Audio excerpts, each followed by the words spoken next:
Right, it is May the 17th, 2024. And I was compelled to make a new video talking about the addict mentality, the addict mind. And I'm speaking purely from my perspective, from my experience. And your experience may be different. And I value your opinion on that.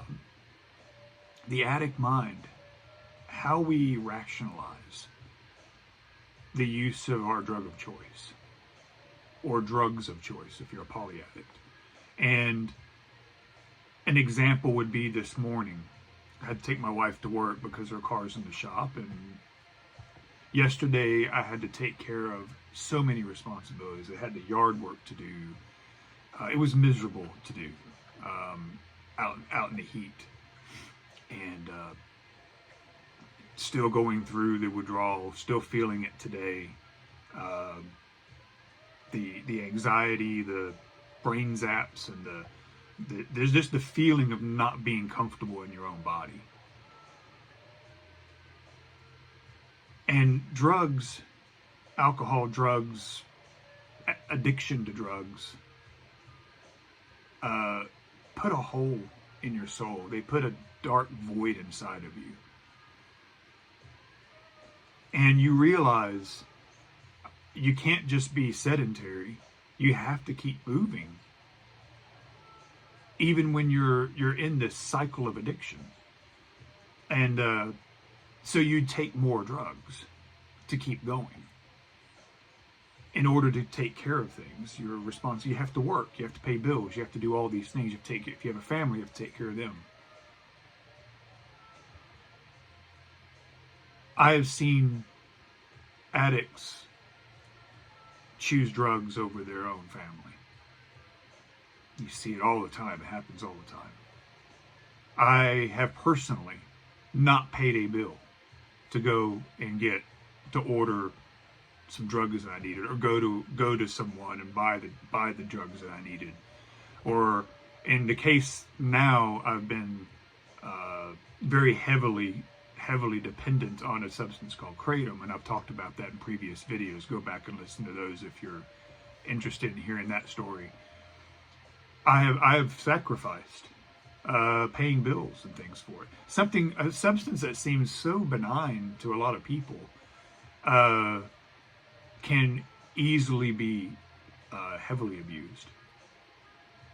So this is off the cuff here. Again, I'm not scripting any of this. I'm speaking from the heart. So I do want to say that today I have not taken any Kratom. Am I feeling it? Yes. Yes. The anxiety is really high, and the feeling of wanting to just I want to go and get some alcohol, and I know I can't. I know I won't. And it's it's hard. It's hard. But I have found just a little bit of advice here, and again, I'm speaking from my experiences here. Feel free to comment on your experience. That nervous energy, you want to keep moving. As miserable as it might be, it's best to keep moving. You need your sleep too. Sleep a lot of times just doesn't come. It's miserable. But you got to move. You got to get the endorphins up. You got to run. And I know I'm sounding redundant. You hear that all the time from professionals and people giving advice. But it's true. It's true. It does help to keep moving. You don't want to overexert, but you do want to move.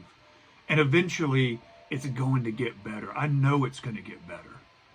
I know it is.